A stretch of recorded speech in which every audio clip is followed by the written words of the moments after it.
The state attorney general is sounding the alarm on the conditions inside immigration detention facilities. The AG's office is raising concern about everything from mental health care to inadequate staffing. Investigative reporter Austin Grabish has spoken to detainees in the past. Tonight, he follows through and shows us what state investigators found concerning at the Otay Mesa Detention Center. This report from the state attorney general's office says there were dozens of reported cases of sexual abuse inside this immigration detention facility.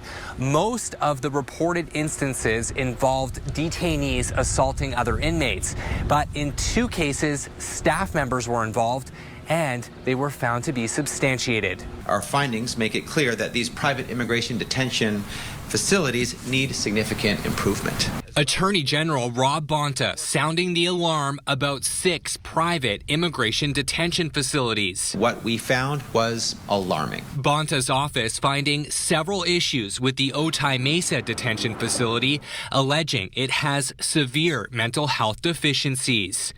His office finding detainees put on suicide watch are placed in cells with no plumbing.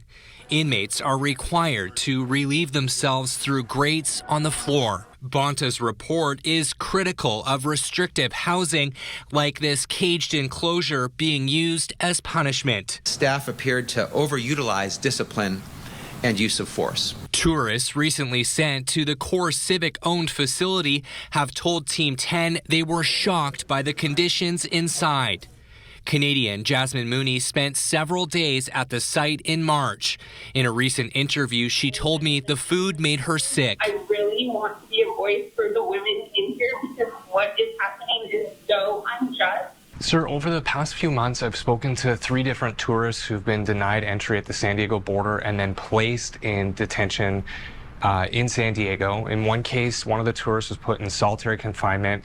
All 3 of them told me they had no idea when they were going to get out until we ran our stories. Can we get your reaction? Shocking, though sadly not surprising for these detention centers. I'm not really surprised by any of the completely unacceptable practices, conditions. Core Civic has told us in the past it follows rigorous standards and has dedicated professionals who work with detainees. The private for-profit company maintains it provides a humane environment. Bonta says his office will continue to watch, but admits there's little action he can take because immigration is primarily a federal, not state matter. Austin Grabish, Team 10.